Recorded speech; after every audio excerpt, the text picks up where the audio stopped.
Bon, je propose qu'on démarre. Merci à tous de vous être connectés sur ce webinaire. Donc aujourd'hui, on va vous présenter un retour d'expérience dans un premier temps autour de Havas. Et on va s'articuler un petit peu autour de la sécurité des identités dans l'ère du cloud et du Zero Trust. J'ai avec moi Cyril, qui est CTO de Havas, Cyril, si tu veux te présenter rapidement avant qu'on commence. Je pense que j'ai une petite présentation de moi dans la présentation. Donc, on fera les présentations pendant le show. Donc, je propose qu'on démarre. De mon côté, je suis Aronas Maré, avant-vente technique de la part de côté Cvint. J'ai 6-7 ans d'expérience sur l'identité en tant que tech lead, intégrateur IAM, et j'ai rejoint récemment Cvint pour continuer en tant que solution engineer. Donc, je te laisse la main, Cyril, pour le retour d'expérience à VAS. Très bien, merci. Donc, je vous propose de faire un petit tour, avec Savint et l'expérience qu'on en a eu chez Havas. Donc rapidement, je vais vous présenter Havas. Donc Havas, c'est un groupe de communication et en quelques chiffres. Nous avons environ 26 000 identités. On est présent sur plus de 60 pays. Nous avons plus de 500 sociétés, plus de 400 sites, 3 divisions. Une division Havas Créative, donc qui est chargée de tout ce qui est communication, advertising. La partie Havas Média, qui est la partie achat d'espace. Une division très spécifique qui vient un peu des États-Unis, qui est la division Havas Health, qui est tout ce qui est lié à la santé. Donc, qui suis-je? Donc, je suis Cyril Grasset, je suis un des directeurs techniques de chez Havas. Ça fait 30 ans que je suis chez Havas. J'ai principalement mené des projets d'infrastructure, dont celui de la gestion des identités. Donc on va pouvoir parler de tout ça. Quels ont été les principaux drivers de la migration vers un IGA? On va revenir, on va faire un petit retour en arrière d'environ 10 ans. Il faut voir qu'en 2014, chaque division, donc créative, média et health, avaient chacun leur système de messagerie, qui était à l'époque une messagerie IBM bien connue à l'époque qui s'appelait Lotus. Et en fait, on a d'abord migré ces 3 messageries ensemble pour pouvoir opérer ensuite une migration vers 365. L'objectif était une migration vers 365. Donc là, je vous parle de cette unification des systèmes de messagerie pour opérer une migration. On se situe vers 2014. Parallèlement à ça, il y avait une des divisions qui avait engagé un projet de création d'une Active Directory mondiale. Plutôt que parce qu'à l'époque, comme effectivement, je vous l'ai dit, 500 sociétés réparties sur 60 pays, on avait des Active Directory un peu partout dans le monde, ce qui n'était pas très pratique. Donc il y a eu une idée qui a été de créer une Active Directory mondiale. Le problème de cette Active Directory mondiale, c'est qu'à l'époque, on n'avait pas de réseau pour la supporter. Donc en 2014, j'ai drivé un projet où comme j'avais beaucoup voyagé pour Havas, j'ai drivé un projet permettant et mettant en relation tous les ingénieurs réseau. On a créé un réseau mondial qui a permis la mise en place de cette directory mondiale, de cette AD mondiale, et en fait, c'était beaucoup plus simple par la suite. Excusez-moi, je ne sais pas si c'est apparu sur vos écrans, j'ai une pop-up qui est arrivée. Et ensuite, en parallèle de ça, aux alentours de 2016, a été lancée une initiative des ressources humaines, la mise en place d'un système de ressources humaines mondial avec Workday. Donc, on avait tous les composants, on avait l'Active Directory mondial et on avait un système de RH mondial. Il manquait plus qu'une brique au milieu qui était l'IGA. Le choix de Savint. Alors en fait, on avait des critères un peu spécifiques à l'époque quand on a cherché. Donc quand je vous dis que nous avons cherché, on a cherché environ fin 2017. On a commencé à regarder fin 2017 et on voulait en fait à l'époque une solution qui soit cloud-based. Et on avait un budget extrêmement réduit puisqu'en fait, on allait faire on allait faire la migration de la messagerie IBM vers la messagerie Microsoft, et c'est ce qui allait prendre le plus gros du budget. Donc on avait vraiment un budget extrêmement réduit à l'époque pour mettre en place cette solution. Et on a été conseillé à l'époque par Harmony Technology, qui a été depuis intégré par NeverHack. Donc les grandes dates un petit peu de ce projet, le début de l'implémentation, donc ça a été fait en juin 2018. Le lancement de la phase 1, ce que je vais appeler la phase 1, c'était en septembre 2018. C'était donc, on a eu peu de temps en fait entre juin et septembre pour essayer de mettre la solution en place. C'était 10 000 users Workday et 10 000 users non Workday. En fin 2019, donc un peu plus d'un an plus tard, on a terminé la migration Workday. Donc on avait quasiment 20 000 utilisateurs qui étaient gérés dans Savine directement depuis Workday. En 2020, on a été obligé de mettre en place ce que l'on appelle les dettes effectives de Workday. C'est-à-dire qu'en fait, à l'époque, pendant la phase initiale du projet, on recevait toutes les X heures, toutes les informations de Workday. Le problème, c'est que si une personne changeait de job title, par exemple, au 1er août, et si l'information était poussée aujourd'hui, 1er juillet, par les RH, on recevait l'information dès le 1er juillet, et l'information était directement poussée dans les autres systèmes, donc ça posait beaucoup de problèmes. Donc on a remis en place les effectifs dettes, qui a nécessité la réécriture totale de l'interface entre Savint et Workday. Donc ça a été un peu compliqué. Les années suivantes, en fait, 21, 23, on s'est concentré à mettre en place un petit peu d'autres connecteurs. Je vais revenir Box, Adobe, Azure AD. Je vais revenir un petit peu là-dessus dans les prochains slides. Et puis l'année dernière, la migration vers la version EIC de Savint. Et en fait, je serais tenté de dire qu'on est passé d'un environnement PaaS à un environnement plus SaaS oriented. On est en train vraiment de migrer sur le SaaS, on n'y est pas encore complètement, on n'a pas encore déclenché au sein d'Avas le déclenchement des mises à jour automatiques, mais c'est dans la roadmap actuelle. Voilà. Donc les différentes intégrations, on a Workday, Adobe, Box. Au niveau de l'Active Directory, à l'époque, aujourd'hui, Savine possède un module PAM pour la gestion des comptes à privilèges, mais à l'époque, ça n'existait pas. Comme on n'avait toujours pas beaucoup plus de budget, on a décidé aussi de créer un connecteur directement sur l'AD pour gérer les comptes administrateurs de l'AD. Alors depuis Savint, en fait, on allait créer des comptes administrateurs sans privilège, mais identifiés d'une certaine façon et gérés d'une certaine façon. Mais ces comptes à privilèges étaient liés à l'identité de la personne. Donc typiquement, pour une personne comme moi, j'ai trois comptes. J'ai un compte utilisateur, j'ai un compte administrateur dans l'AD, j'ai aussi un compte administrateur dans Entra. Tous ces comptes, en fait, sont liés à mon identité et le jour où je m'en vais, on défait tout. On désactive tout. Comme on est un groupe de... Hop, excusez-moi, j'ai cliqué au mauvais endroit. Comme on est un groupe de communication et qu'on utilise plus de 350 noms de domaine, on avait des gens qui avaient besoin d'une deuxième mailbox avec une deuxième identité. Chose qu'on essaie de remplacer petit à petit au profit de shared mailbox directement dans Entra, ce qui est beaucoup plus facile à gérer pour nous d'un point de vue identité. On a mis aussi en place des connecteurs avec Fresh Service. Fresh Service, notamment sur une partie de l'entité. Il y a plusieurs entités Fresh Service chez nous, mais il y en a une aux États-Unis qui est un petit peu globale. Il y en a une en France sur la problématique française. Et il y en a une en Asie-Pacifique pour tout ce qui est APAC.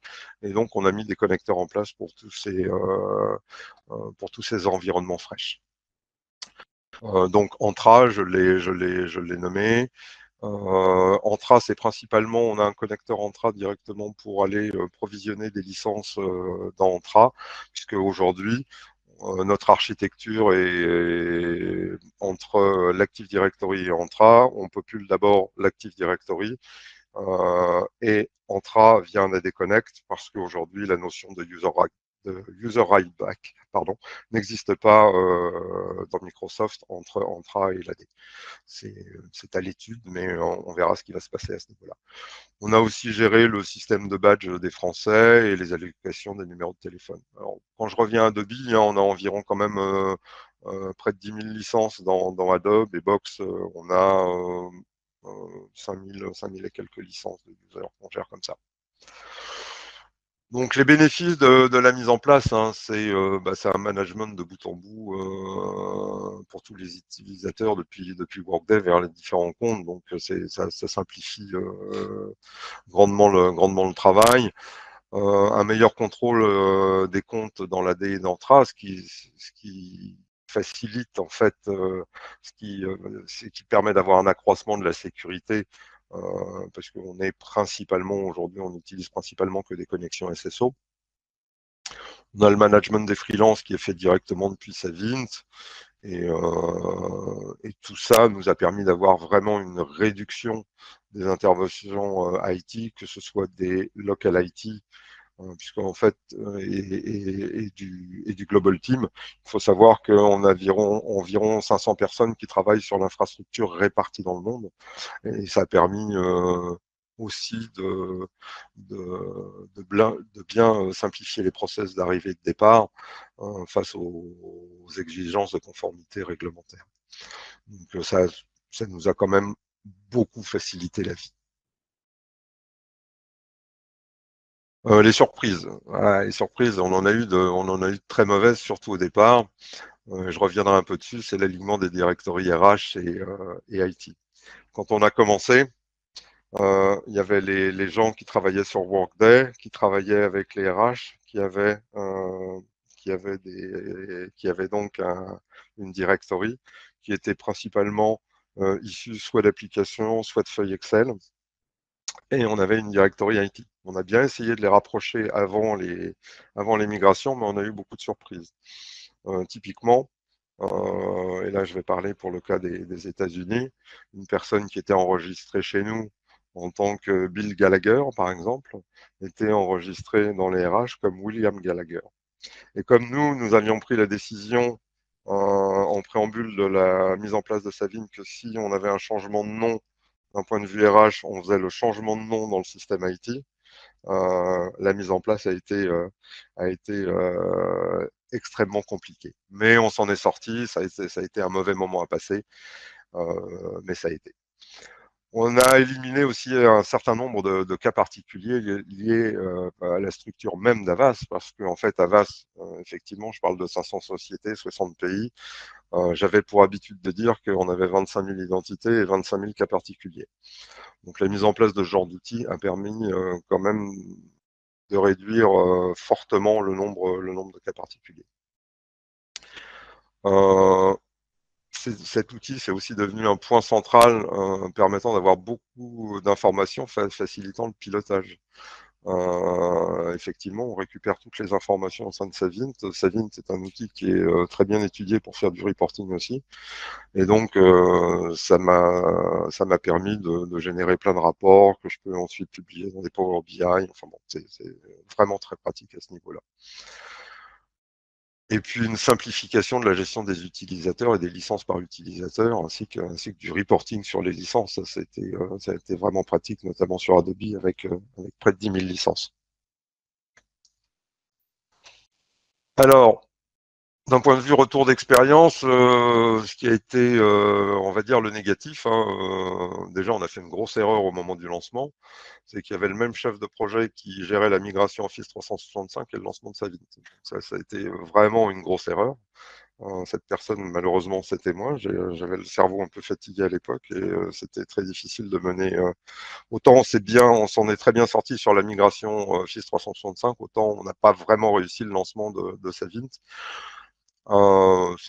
Mais par contre, on s'est bien rattrapé ensuite, puisque aujourd'hui, on ne saurait plus vraiment fonctionner sans Savint.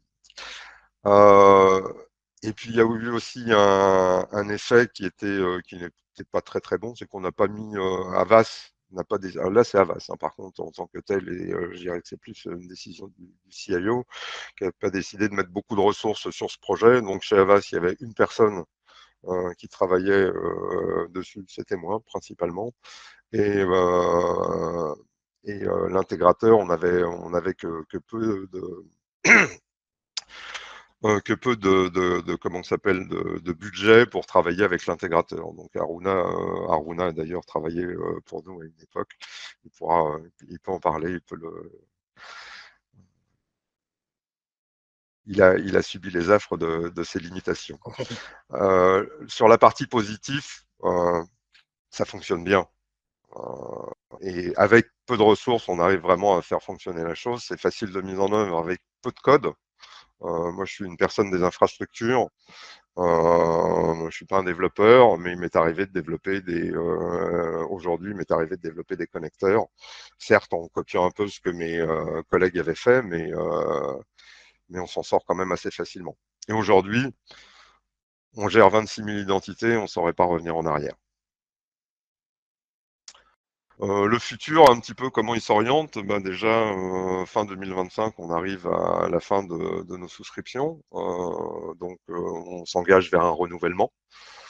On n'a pas décidé de quitter Savint. On va par contre probablement réécrire Savint, que j'appellerais Savint V2 à Havas, afin de gagner en interactivité. On a un groupe de communication, les gens aiment beaucoup l'interactivité. On a des freelances qui arrivent le matin. Il faut que leur compte soit créé dans les 10 minutes qui suivent, donc on va retravailler tout ça. Et aussi afin de pleinement bénéficier de la nouvelle version EIC. Ce qu'on a dans notre roadmap aussi, c'est de s'affranchir de l'AD au Provident ID. Donc, il y a quelques problèmes techniques avec Microsoft à régler, mais qui sont normalement dans la roadmap de Microsoft. Et l'idée, c'est de travailler directement dans le futur vers Entra ID. On est aujourd'hui aussi en discussion pour l'implémentation du module PAM. Il existe aussi d'autres modules tels que l'intelligence artificielle, le Zero Trust, qui vont d'ailleurs vous être maintenant présentés par Aruna. Voilà un petit peu sur ce que j'avais à vous dire. S'il y a des questions, je vous laisse les poser et on y répondra en fin de webinaire. Aruna, je te redonne la main. Oui, je récupère. Très Merci bien. beaucoup. Merci Cyril pour ce beau retour d'expérience. Comme je disais tout à l'heure, Avas, c'est l'un de nos clients historiques par rapport à Sevint. Pour la petite histoire, j'ai commencé chez Avas en tant qu'intégrateur, justement. Et aujourd'hui, je suis côté éditeur ou l'accompagnement continue. Donc, de mon côté, on va commencer par voir un tout petit peu, euh, commencer à regarder à ce niveau-là un peu d'historique, d'où on vient, qui on est, de la part de Sevint. Donc, Sevint, ça a commencé en 2015. On est arrivé, Sevint a été fondé par des experts en identité qui se sont rendus compte que les solutions d'identité existantes ne suivaient pas l'évolution du paysage numérique. Donc, il s'agit d'une chronologie. Ici, ils sont partis dans un premier temps avec une solution IGA Full SaaS. Je vais vous montrer un petit peu ce qu'on fait au niveau de la plateforme. En 2016, ensuite, on a rajouté les briques au fur et à mesure avec l'Application Access Governance pour la gestion des accès en 2016. Les plus gros points marquants, c'est la partie Identity Cloud, où on est parti sur une plateforme multi-tenant, et les briques qui se sont rajoutées avec les notions d'IA, les notions de recommendation et d'intelligence, gestion des third parties et des identités externes, et aussi récemment la partie intelligence, machine. Donc c'est dans ce même cadre-là où Avas, par exemple, est arrivé en 2018 avec nous dans le même premier projet en France, où on continue cette poursuite en mode évolution et roadmap, accès cloud, accès IA, accès évolutivité de la plateforme aussi. Donc il y a un accompagnement pour un petit peu voir qu'est-ce qu'on va aller dans la question de compréhension aussi de l'écosystème Avast, comprendre où est-ce qu'on peut les guider, où est-ce qu'on peut les avancer avec eux vers les nouvelles fonctionnalités qui s'offrent. Donc par rapport à ça, donc Savint, qu'est-ce que Savint? C'est une plateforme cloud. Donc elle est complète, conçue pour gérer et protéger un large éventail d'identités. Donc on va partir des identités internes, des identités externes et les machines. Donc ici on a un schéma qui illustre assez bien notre plateforme qui unifie les capacités en une expérience convergée unique. Donc, nous, on va être aujourd'hui une plateforme cloud unique. Donc, dans cette plateforme-là, on va, dans un premier temps, avoir la gestion d'identité. Donc, elle va prendre en charge une grande diversité d'identités, y compris les employés dont je parlais tout à l'heure, les externes et les machines. Une expérience unifiée dans le sens où les utilisateurs qui vont accéder aux différentes fonctionnalités de la plateforme, ça va aller de la partie gestion d'accès en Access Governance, Identity Posture Management que je vous présenterai, le PAM, les Intelligence Recommendations, sont vraiment sur la même plateforme unifiée. Aujourd'hui, ce qu'on va avoir aussi en additionnel, c'est des intégrations de ChatOps et de Copilot, nous proposant une fonctionnalité avancée à ce niveau-là et des capacités complètes, dans le sens où, comme je l'ai dit, gestion d'identité, gestion des identités externes, des accès privilégiés, les intelligence recommendations et l'identité posture que je présenterai. Donc en plus de ça, ce qu'on a dans Savint, c'est une large communauté. Cette communauté-là, elle est assez riche et assez active dans le sens où c'est sous forme de forum où soit des employés de Savint participent ou même des intégrateurs ou des sachants de Savint et une marketplace qui s'interface sous forme d'un catalogue. Donc on va avoir plus de 350 connecteurs prêts à l'emploi où on va justement venir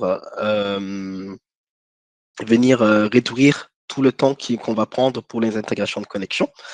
Ces connecteurs-là sont accessibles gratuitement sur le catalogue. Et l'idée ici, c'est d'amorcer une approche low-code, no-code. Donc, comme en parlait Cyril tout à l'heure, le but, c'est que je suis responsable IT, je suis intégrateur de la solution, je suis responsable audit, j'ai besoin de faire un rapport, j'ai besoin de faire une nouvelle connexion, qu'elle soit le plus transparent possible et le plus facile possible en mode low-code, no-code par rapport à ça. Donc, pour avancer, ce que je vais vous présenter aujourd'hui, ça va être la partie intelligence. Qu'est-ce qu'on rajoute? Pourquoi l'intelligence? Comment ça s'interface dans l'écosystème aujourd'hui de solutions d'identité? La partie Identity Posture and Security Management en termes de gouvernance et de tableau de bord d'un projet IAG. Comment ça va venir s'interfacer? Quelle est la valeur ajoutée de ce genre de fonctionnalités? Et aussi la partie du Zero Trust avec des features comme Just-in-Time applicatif, où on va aller ici réduire ou donner les accès que pendant on en a besoin. Donc pour continuer un peu, bien entendu, si vous avez des questions, n'hésitez pas à les poser dans le channel, on y répondra, on a le temps d'y répondre à la fin. Donc là, pourquoi aujourd'hui l'intelligence? Aujourd'hui, ce qu'on constate, c'est qu'on va avoir une prolifération d'identités à risque. Ça va aller des identités en doublon, ça va aller des identités pour lesquelles il y a un processus de départ et qui sont toujours actifs ou qui ont toujours des accès. On a aussi, du fait de la charge souvent des plateformes, du fait de la volumétrie souvent, une sorte d'inefficacité justement avec des licences qui restent actives, moyennant que les identités sont parties, qui ont un coût à ce niveau-là. Donc ici aussi, souvent ce qu'on rencontre, c'est qu'il y en a une forte dépendance des connaissances techniques pour mettre en œuvre les processus. Donc nous, notre approche, c'est on va fournir pas mal d'outils dans l'approche no-code, low-code pour permettre d'alléger tout ça et de simplifier l'onboarding et l'expérience sur la plateforme. Donc, on a aussi des fois les processus de gouvernance qui ne s'adaptent pas rapidement aux changements organisationnels où c'est souvent, on essaye d'adapter notre projet, notre solution ISG ou d'identité à notre projet et pas adapter notre projet à notre solution ISG ou d'identité. Et on a aussi l'atténuation des risques qui relèvent au mieux de la superposition, souvent au niveau de la superposition, soit de compte, d'accès, à ce niveau-là. Donc aujourd'hui, l'intelligence, qu'est-ce qu'on va prendre en entrée? On va utiliser tout ce qui va être accès au pair, ça va être aussi l'activité et l'utilisation de la plateforme, ça va être aussi les SOD, mais on ne va pas s'arrêter au SOD à juste la première combinaison toxique, ça va aller jusqu'au droit fin. Quand vous avez des écosystèmes sur du SAP où il y a l'utilité de le faire, on va aller jusqu'au droit fin à ce niveau-là, c'est dans cette découverte de combinaisons toxiques. On va prendre aussi des signaux de risque. Donc, ces signaux de risque, ils vont être axés sur des accès qui ont été demandés hors bande par rapport à des identités qui ne doivent pas l'avoir, les dates de dernière certification s'il y a un processus de certification en place. Ça va être aussi des positions géographiques par rapport à une identité et ça va être aussi des signaux externes, comme on peut s'interfacer avec des outils comme l'UEBA, Network et SIEM. Donc tout ça, à partir de ça, on va construire des scores de confiance, des recommandations d'accès et une IA générative derrière qui va aider à tout ce processus-là. Donc en sortie, on va avoir des requêtes intelligentes, on va avoir des certifications qui vont être plus intéressantes. On sait aujourd'hui, lors des certifications, la première chose, le premier problème, c'est il arrive lors de récertification avec des droits où il y a énormément de droits. Donc, soit les personnes ne veulent pas les faire parce qu'il y a trop de charges ou n'ont pas le temps de le faire. Donc, le but, c'est d'alléger au mieux. Donc, la modélisation d'accès en modélisant des modèles de rôle accès business pour l'entreprise pour alléger un petit peu le processus de requête. Par exemple, quand je vais venir demander un périmètre applicatif en demandant les droits un par un, là, je vais construire un modèle de rôle en role mining qui va se baser sur, par exemple, aux équipes qui ont été construites. Cette détection, elle se fait par type d'utilisateur aussi. Et derrière, ce qu'on va faire avec ça, c'est on va construire un modèle de rôle directement que la solution va proposer. Après, ce modèle de rôle-là, on pourra le demander pour alléger aussi les demandes faites à l'arrivée de collaborateurs. Et en dernier, que je vous présenterai aussi, c'est la gestion des doublons d'identité. Où aujourd'hui, c'est un des cas majeurs de duplicat d'accès, de comptes qui génèrent aussi. C'est souvent des comptes sur lesquels les personnes ne se connectent jamais, n'utilisent jamais. Et ça constitue une surface d'attaque en termes de failles de sécurité. Dans la partie aujourd'hui aussi, dont je parlais de la certification tout à l'heure, on est parti du constat que, comme je disais, c'est on part ici d'un client typique qui va avoir 20 000 identités à peu près sur une base annuelle. En moyenne, il y a 0,5 millions d'éléments dans une campagne qui sont lancés. Donc là, il faut lutter contre la lassitude des certifiants, où il y a beaucoup de choses à recertifier qui n'ont pas forcément le temps. Il y a énormément de choses qui ne sont souvent pas sûres de retirer ou rajouter un droit. Et ce qui se passe, c'est que même, du coup, du fait de cela, il y a un taux de révocation très faible. Quand on fait une certification, on a peut-être envie de retirer les droits sur lesquels on a un doute, les droits qui sont hors scope ou hors périmètre, et laisser potentiellement les utilisateurs aller redemander ces droits-là pour suivre le processus initial. Là, on va limiter les approbations systématiques. Et ensuite, la moyenne d'applications demandables sur un écosystème de 20 000 identités, ça va être 140 applications. 140 applications qui ont des accès à eux aussi. Donc, on va venir recertifier, ce qui justifie un petit peu la moyenne d'éléments dans une campagne. Donc là, on va faciliter l'expérience utilisateur. Et en dernier, on a les droits demandables. Donc, vu qu'on a 140 applications, donc on a plus de 225 000 droits demandables souvent dans la solution. Donc, c'est là où on va venir alléger tout ça, comme je disais tout à l'heure. Donc, on va éliminer la friction en augmentant et augmenter la productivité. Parce qu'aujourd'hui, on veut que ce soit de manière plus soft et plus ergonomique, que ce soit moi en tant qu'utilisateur quand je vais vouloir demander des accès, moi en tant que sabotide quand je vais vouloir avoir des informations clés par rapport à ma plateforme, moi en tant que manager quand je vais vouloir suivre mon équipe, voir comment ça se passe, que ce soit le plus facile d'utilisation. Donc c'est là où on va améliorer la sécurité et la conformité à ce niveau-là.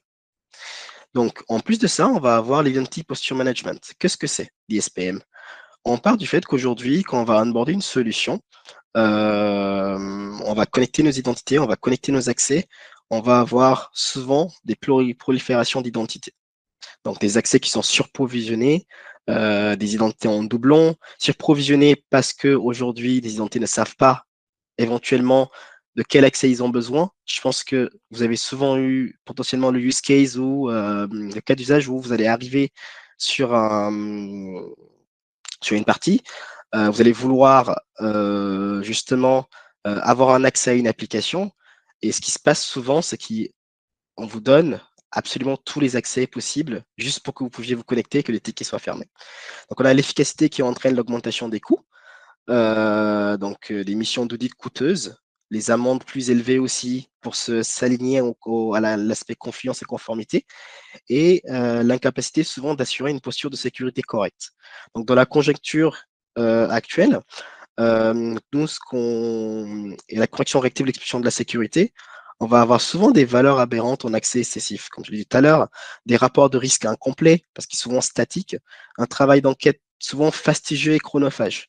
Donc l'idée est partie de dire, on va mettre en place une fonctionnalité qui va permettre d'avoir une sorte de tableau de bord. Mais pas juste un tableau de bord pour faire de l'information. Ça va être un tableau de bord qui va être intelligent, avec de l'IA derrière, IA powered, qui va aller en fonction de l'écosystème qu'on aura découvert, construire ce tableau-là avec des informations clés qu'on aura l'occasion de voir après lors de la démo.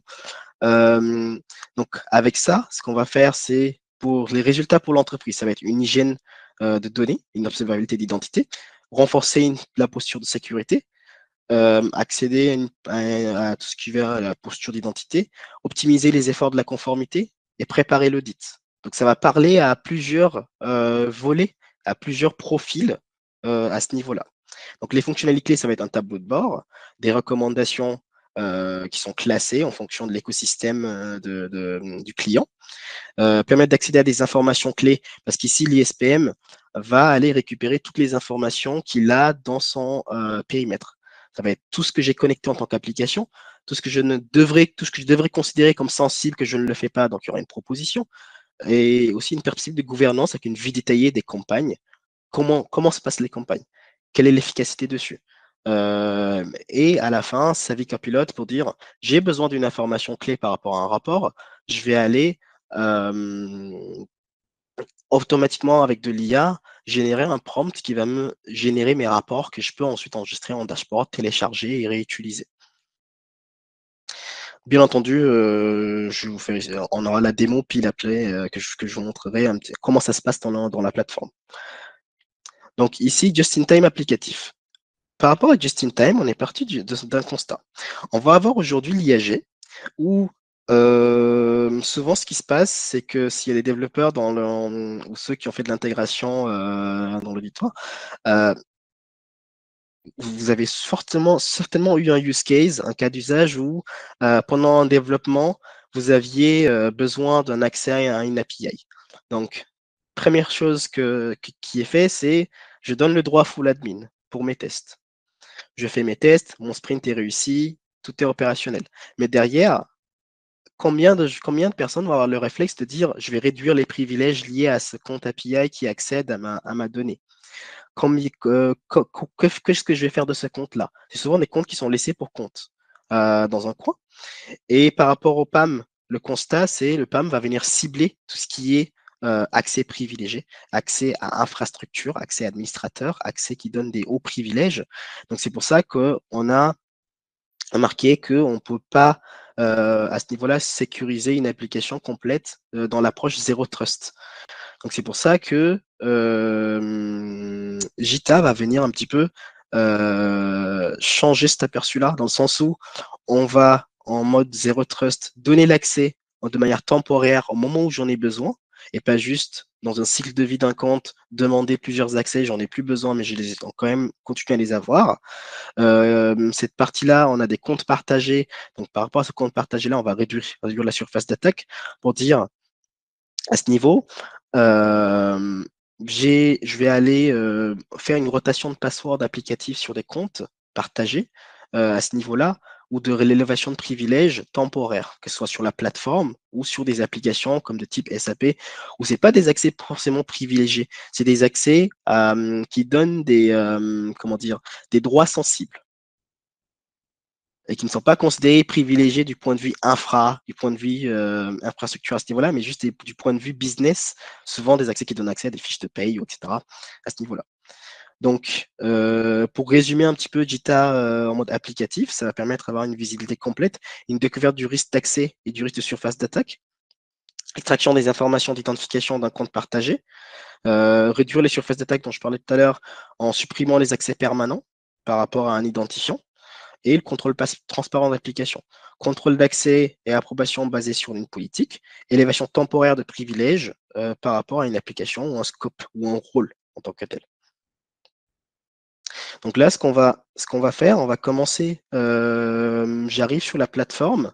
Je vais me connecter en tant qu'administrateur sur la plateforme. Ce qu'on va aller voir dans un premier temps, c'est comment ça va s'interfacer dans l'interface Cvint.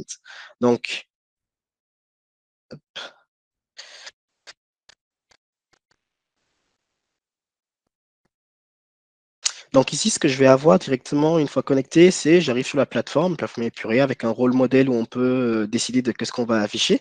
Dans un premier temps, dans le module intelligence, ce qu'on va avoir, c'est toute la partie gestion d'identité à doublon. Donc, je vais avoir une plateforme qui va me permettre de dire sur un score de confidence que je vais mettre en place, je vais sélectionner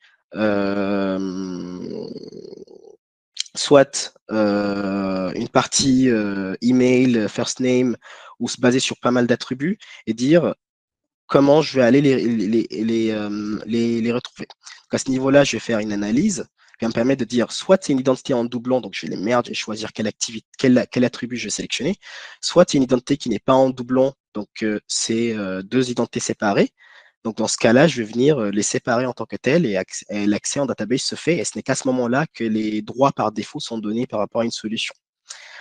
En plus de ça, ce qu'on va avoir aussi, c'est lors d'une demande de access request.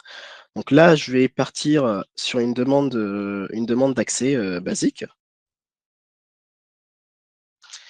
Donc à ce niveau-là, lors de ma demande d'accès, ce qui va se passer, c'est que je vais prendre un employé au hasard.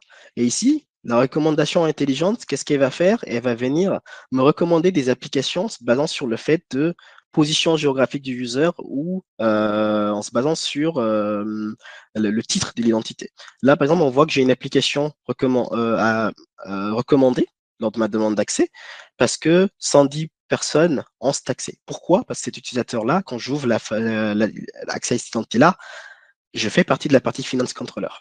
Donc, pour aller plus loin, quand je vais me connecter, cette partie-là, hop, en next, donc, je vais avoir accès à une recommandation. Cette recommandation-là va me permettre de me dire, voilà les accès recommandés en fonction de du profil de l'identité qui va se connecter.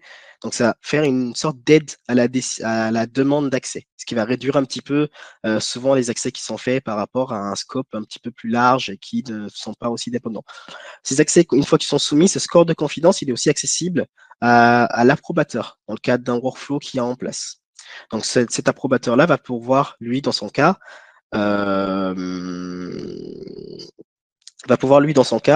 avoir tous ces niveaux de confidence et de scoring qui va lui permettre d'avoir des paramètres qui l'aident à la validation de la requête ou non. Donc à ce niveau-là, on va avoir aussi sur le module intelligence, quand je vous parlais plus tôt, lors d'une certification aussi. Donc lors d'une certification, je vais pouvoir dire, lors de ma campagne, avoir ce même score de confidence qui va se baser sur plein de paramètres qui sont construits. Donc là, je vais ouvrir une campagne qui est en cours. Lors de ma campagne, comme je disais tout à l'heure, c'est le temps de réalisation d'une campagne qui pose beaucoup de problèmes. Donc ici, ce qu'on va avoir, c'est un agent qui va nous aider à réaliser notre campagne. Et sur quoi il va se baser, lui? Il va se baser sur des scores de confidence. Donc là, j'ai des smart approbations que j'ai en cours. Donc là, le niveau de score de confidence, il va se baser sur des paramètres et me mettre un niveau de scoring. Donc, je peux avoir accès à ce niveau-là pour dire pourquoi j'ai mis un niveau à 78%. Ça peut se baser sur plus de 50 attributs ou même plus. Et sur s'il y a de la SED en place, est-ce que j'ai dans l'historique lors de la dernière recertification, combien de fois cet accès a été recertifié et sur tout ça, il va construire un score de confidence qui va m'aider lors de la demande. Donc moi, en tant qu'approbateur lors d'une campagne, je peux directement sélectionner mes items en mode smart et il va automatiquement les présélectionner. Bien entendu, je peux revenir après dessus, mais le milieu, la phase où on est en mode 50-50, ça va être maintenant à l'approbateur, mais là, je passe quand même déjà de 97 arrêts certifiés à 60 déjà faites et 37 à faire, ce qui allège cette partie-là. Deuxième chose, cette vue-là, elle est directement paramétrable. J'ai des accès ou des filtres que je peux rajouter directement, des smart filters, ce qu'on appelle, ou définir mes filtres par rapport à mon profil. Donc la prochaine fois que je vais me connecter, ces profils-là vont être enregistrés sur la plateforme et je vais pouvoir les réutiliser à chaque fois. Ce qui va m'aider derrière, si je préfère avoir des informations sur le droit, avoir des informations sur l'identité lors de la demande, ça va me permettre d'avoir des infos par rapport à ça. Autre point, donc pour continuer, c'est, dont je vous ai parlé tout à l'heure, ISPM. Pour la partie ISPM, donc on va arriver sur le dashboard Intelligence. Donc à ce niveau-là, on va arriver sur le dashboard. Donc une fois arrivé sur le dashboard, on va avoir une sorte de, comme j'avais dit, expliqué un petit peu tout à l'heure, on arrive sur un dashboard qui regroupe toutes mes identités. Donc à ce niveau-là, on va voir déjà ce qui va être intéressant, c'est l'hygiène de mon écosystème IAG. Dans la partie Access Data Hygiene, donc Access and Data et gouvernance. Ici, je vais pouvoir voir de manière directement quels sont mes comptes dormants, qui sont soit inactifs, qui ont des comptes qui ne sont pas connectés, avoir des informations sur la plateforme par rapport aux droits qui sont accessibles en Access Request. On a une demande d'accès sans descriptif, donc il va venir proposer des descriptifs à ce niveau-là pour les rajouter et faciliter justement l'expérience utilisateur lors de la demande d'accès. Mais on a aussi la partie posture de sécurité sur la partie gouvernance. Donc à ce niveau-là, ça va me donner dans la partie Access et Dashboard les top droits qui ont été demandés sans description, savoir l'écosystème de comment ça se passe en termes de demande d'accès, en termes d'utilisation de la plateforme. Ça me donne un petit peu une sorte de panel de comment utiliser ma plateforme, comment ça se passe, quel est l'état de santé à partir de cela. Donc aussi, comme je vais expliquer, c'est au-delà du dashboard aussi, c'est avoir des informations de gouvernance. C'est, je suis à Sabodit, je suis à ça de la campagne, je veux savoir comment se passent mes campagnes. J'ai un dashboard qui me permet de voir combien de campagnes j'ai en cours, quel est le taux de révocation, est-ce qu'il est bon avec des indicateurs et comment ça se passe à ce niveau-là. Donc, dans la partie risk management, on va avoir pour les audits, on va avoir les findings. Les findings, c'est quoi? C'est que le système va tourner. Il va faire une sorte d'état il va répertorier tous les le périmètre qu'il trouve à risque. Et les différenciants ici, c'est que on va pas juste s'arrêter à je vais donner l'information, mais on va aussi aller agir. Donc, c'est des rapports sur lesquels je peux directement dire j'ai de la SOD dedans, je vais aller en tant que rapport aller. C'est des rapports qui sont actionnables et actifs. Donc, je peux directement les review et take action. Take action, il va me ramener vers la plateforme pour dire voilà les accès que j'ai retrouvés, voilà pourquoi ils sont dans cet état-là. Et maintenant, on va aller directement récupérer l'action de qu'est-ce que je vais faire avec. Est-ce que je vais le déprovisionner et que je vais supprimer le compte? Est-ce que je vais juste le désactiver par rapport à des utilisateurs qui sont déjà partis mais qui ont toujours des accès actifs? C'est là vraiment la valeur ajoutée, c'est pas juste un tableau de bord pour dire comment ça se passe, mais un tableau qui va venir agir. Et dans la roadmap, ce qu'on en aura après, c'est au lieu de dire je vais directement aller agir de manière manuelle, je vais aller le faire de manière automatique, dans l'approche automatique, c'est-à-dire en fonction de périmètre qu'on aura mis en place. Sur la partie d'identité, ce qu'on va avoir aussi, c'est j'ai une identité, je veux savoir comment ça se passe avec cette identité-là. On va prendre une identité de test qui s'appelle Perry Johnson. Donc à ce niveau-là, je vais pouvoir dire j'ai une user timeline de qu'est-ce qui s'est passé par rapport à mon identité depuis qu'elle est arrivée, quels accès ont été donnés, comment ces accès-là ont été donnés, et les relevant actions, en mode ça a été donné par une rule, par directement out of bounds, ça veut dire que directement dans l'application, toutes sortes d'informations à ce niveau-là. Et pareil, dans la partie access, je vais pouvoir ici, dans l'access pass, voir quels sont mes accès, avoir un tableau de bord qui me fournit mes accès, au niveau droit fin aussi si je dis SAP, mais aussi une vue sur la partie privilège des accès à privilèges. Autre chose qui est super intéressante, c'est que quand on va aller aussi parler d'identité non humaine, on va avoir des comptes machines. Ce qu'on va pouvoir faire aussi, il va montrer qu'il y a cette identité-là est à risque. Mais pourquoi il est à risque aujourd'hui? À quelle faille de sécurité il est lié? Et ce qui est super important, c'est qu'on a directement le lien au WASP en disant pourquoi cette identité-là est à risque, quelle est l'information liée à ça. C'est super important lors d'audit d'avoir ces informations. Pourquoi c'est un risque, pourquoi c'est une faille. Et on accède à la base OWASP, à la base Mitrattack, où directement il pointe vers le CVE qui dit que pourquoi cette partie-là est un risque. Donc ça, c'est par rapport à la partie machine. On va vouloir venir contrôler ce qui se passe, aussi avoir l'accès timeline, un résumé de ce qui se passe justement à ce niveau-là. Donc l'ISPM, pour résumer, c'est une sorte de dashboard qui va me permettre de voir que ce soit l'état de santé de ma plateforme, comment ça se passe, etc. En plus de ça, dans l'approche Zero Trust, ce qu'on va avoir, c'est la partie Just in Time. Donc, Just in Time, ici, ça va me permettre d'avoir un premier dashboard qui va me fournir des KPI sur soit des utilisateurs qui ont potentiellement, qui peuvent avoir des accès à risque. Donc, JITA comme ISPM, c'est des solutions qui sont activables directement sur la plateforme, qui n'ont pas besoin de temps d'implémentation ou de temps de mise en place. Ils vont être activés, ils vont tourner tout seuls, ils vont proposer des choses. Donc là, par exemple, sur la partie User Access, j'ai directement mes accès que je peux gérer, dire je vais aller déprovisionner un accès si c'est des accès à haut risque que je ne veux pas utiliser, ou par rapport à des shared accounts ou des accès à risque, je vais l'activer sur la plateforme just in time pour dire après, on va aller demander cet accès-là dans l'aspect Zero Trust uniquement au moment où on en a besoin. Donc, je vais l'activer depuis le dashboard. Une fois que le dashboard est activé, il va être disponible directement dans la solution. Donc, je vais avoir just in time avec une interface qui va me permettre, just in time applicatif, où là, justement, j'ai dans la partie, si c'est un compte ou une application, je peux directement check out une application que je vais choisir, donner le temps pour lequel j'en ai besoin, si c'est un compte partagé, j'en ai besoin pour 4 heures, je mets un justificatif, démon, mettre un ticket si c'est lié à de l'ITSM, et ensuite, ce que je vais pouvoir avoir, c'est cet accès-là, un password va être généré, un accès va être temporaire, va être généré, une rotation de password.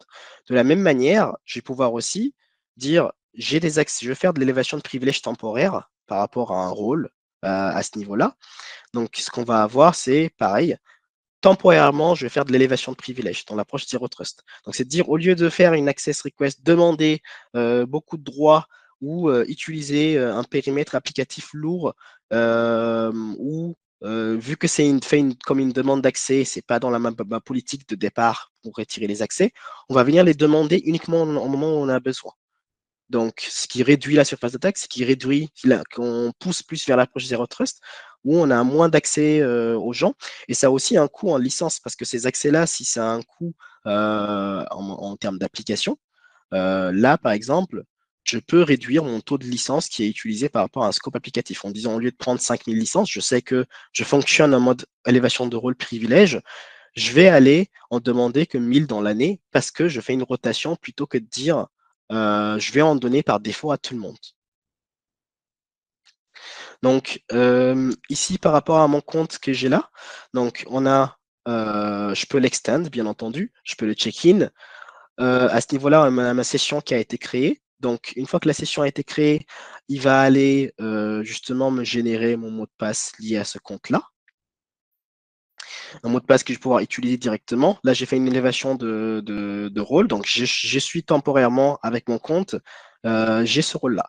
Pareil sur l'application, il m'a généré mon password. Donc là, on est vraiment sur de just-in-time applicatif. Donc ça ne va pas être une plateforme qui va me rediriger vers l'asset directement, l'application, comme le PAM le ferait, parce que c'est un enregistrement de session, etc. Donc là, on est vraiment en élévation temporaire de rôle, privilégié sans pour autant être critique au mode infra. Là, j'ai un password, j'ai mon mot de passe, je peux directement aller me connecter sur la Target Application. Donc, voilà ce que je voulais vous présenter à ce niveau-là. Hop, je reviens juste sur mes slides. Donc, j'espère que ça a été, que vous avez apprécié la session. Pour la continuité, voilà mes contacts. Si vous avez des informations, besoin d'aller plus en détail par rapport à Agita, qu'est-ce qu'on fait, jusqu'où on peut aller, voir des use cases, si vous avez des use cases métiers et vouloir comprendre un peu plus, n'hésitez pas à m'envoyer un mail ou me contacter directement pour qu'on puisse mettre ça en place. Pour continuer, je vais voir si on a quelques questions. Je vais regarder. Alors, j'en ai une première. En termes d'architecture, j'ai du mal à comprendre où Cvin se positionne entre Workday et les autres systèmes cibles. Plus la gestion des droits fins est même fait dans Cvint. Par exemple, dans Workday, ce qu'on va avoir dans Workday, dans le cadre de Avast par exemple, c'est on l'utilise comme une source hatcher. Donc aujourd'hui, on va avoir une connexion. On va aller récupérer les identités, dans ce cas-là, ou les données liées à l'organisation. Aujourd'hui, par rapport aux autres systèmes cibles, ce qu'on va faire aujourd'hui, c'est qu'on va faire une connectivité, que ce soit directement avec un connecteur sur de l'AD, on va aller se connecter dessus. Si c'est du REST, on va aller s'interconnecter dessus et récupérer en mode réconciliation tous les comptes et les accès, et après voir qu'est-ce qu'on fait dans de l'access request. Donc en gros, les droits fins à ce niveau-là, ils sont récupérés lors de réconciliation. Donc, ce que je vais mettre en place, c'est mon connecteur que je vais construire en utilisant soit la marketplace ou des connecteurs si c'est des basiques du REST. Et derrière, aller construire tout mon module derrière, après pour dire j'ai déjà récupéré mes droits fins par défaut avec mon connecteur que je vais créer. Donc maintenant, reste à savoir qu'est-ce que je vais en faire. Est-ce que j'ai de la SOD derrière? Est-ce que je vais juste faire de la discovery et faire de la contrôle qualité sur de l'ISPM en tant que dashboard, savoir comment ça se passe, comment c'est interconnecté? Ou est-ce que je vais juste les récupérer et faire du filtering applicatif derrière? Une deuxième solution, comment mesurez-vous la qualité des rôles dans le temps? Donc aujourd'hui, dans le role modeling, ce qu'on va avoir, c'est deux aspects. On va avoir un aspect où c'est un client assez mature qui a un role modeling déjà préconstruit, qu'on va charger. On a des templates déjà préfournis qu'on va charger dans de la solution. Le module Recommendation Intelligence, qu'est-ce qu'il va faire? C'est préconiser des évolutions de rôle ou des nouveaux rôles par rapport à mon écosystème, qui a bougé ou pas. Donc, par exemple, si j'ai un rôle A que j'ai créé, et je vais avoir euh, lors de demande d'accès. Il est demandé par d'autres types d'équipes. Parmi ces autres types d'équipes qui demandent ce rôle-là, ils vont avoir aussi des accès en plus qui demandent tout le temps, en plus de ce rôle-là. Ce que l'intelligence va proposer, c'est de construire un nouveau rôle mergé avec ces deux-là. Au niveau de la qualité, au niveau des certifications aussi, on peut lancer des certifications de type rôle. Et sur la partie SPM, il y a aussi de la visibilité de gérer les rôles en termes de health check. Comment ça se passe dans le rôle? Est-ce qu'il est effectif? Est-ce qu'il y a trop de droits dedans? Est-ce qu'il est jamais demandé? Et ça nous permet d'avoir des indicateurs qui nous permettent un petit peu de suivre le cycle de vie du rôle en termes d'évolution, en termes de maintenabilité, en termes de qui a accès à ce rôle. Sur la partie SPM, Cvint est-il intégré nativement à AWS, GCP et Azure? Aujourd'hui, on a des connecteurs natifs, oui, AWS, GCP et Azure. Donc, on s'interconnecte directement en termes d'application. Une fois que la connexion est établie, ce qu'on va faire, c'est on va récupérer soit le scope applicatif ou le scope d'accès et qui va être ensuite affiché sur l'ISPM. Demain, en roadmap, ce qui va se passer, c'est que l'ISPM va être en mode standalone. On va pouvoir aussi s'interconnecter à d'autres solutions pour récupérer, faire une sorte de health check de leur écosystème dans un premier temps. Mais oui, on a des connecteurs natifs AWS, GCP et autres pour faire ça. Prendre deux dernières questions. Utilisez-vous la solution pour permettre la possibilité de faire des demandes d'accès pour vos utilisateurs? Si oui, utilisez-vous la notion de rôle, de workflow? Un avis sur l'ergonomie de l'interface utilisateur. Donc, je l'ai montré un petit peu lors de l'access request, lors des access recommendations. Par exemple, dans le cadre d'Avast, ils utilisent l'access request pour demander des accès à ce niveau-là. Dans le workflow, Tu euh, me permets-tu oui, de préciser juste quelque chose concernant le cas d'Avast? Nous, il a été décidé d'un point de vue direction de l'informatique de ne pas donner accès aux utilisateurs. à la plateforme Savint. Je pense que c'était une erreur, mais bon, c'est une décision qui n'est pas la mienne. Par contre, en fait, les utilisateurs ont déjà accès à Workday, à des interfaces telles que Workday. Ils ont aussi accès au portail d'entreprise. Après, les accès au niveau d'Avast sont faits, les droits qui sont délivrés au niveau d'Avast, pardon, sont faits directement pour les IT. Donc la population qui se connecte à Savint est environ de 500 personnes, c'est ce que je disais tout à l'heure. Par contre, oui, on a mis en place des systèmes de workflow. Il y a des applications qui nécessitent des validations, notamment sur tout ce qui est, excusez-moi, tout ce qui est pour les applications liées à Entra, telles que les applications Power BI, Visual Studio and so on, et Visual Studio Copilot et des choses comme ça. Donc là, on a mis en place des workflows d'approbation parce que c'était des licences avec des coûts relativement élevés. Je te redonne la main, Aruna, sur le sujet. Si. Je vais prendre une dernière question et après on va s'arrêter là. Est-ce que la gestion des droits fins concerne uniquement SAP ou c'est un d'autres applications? Non, il ne concerne pas uniquement SAP. J'ai donné SAP pour un use case, mais il s'intègre justement sur toutes sortes d'applications. Et c'est là où la feature AAG a toute son utilité parce que ça va fonctionner sur toutes sortes d'applications SAP. Ça peut être du Zscaler, ça peut être de l'Azure si j'ai des droits fins à ce niveau-là, ou de l'AD. Et en termes d'affichage et de réconciliation, il est en mode. Il fonctionne de la même manière à ce niveau-là, avec des connecteurs type. Donc non, il n'est pas uniquement lié à SAP. Merci à tous. Merci d'avoir assisté à cette session-là. Donc, comme je disais, mes contacts sont en webinaire. N'hésitez pas à nous contacter si vous avez besoin d'aller plus en détail dans vos use case métiers à ce niveau-là. Et je vous souhaite un agréable après-midi à tous. Merci Cyril pour la présentation. C'est Aruna. Bonne journée à vous tous. Au revoir. Bonne journée à tous.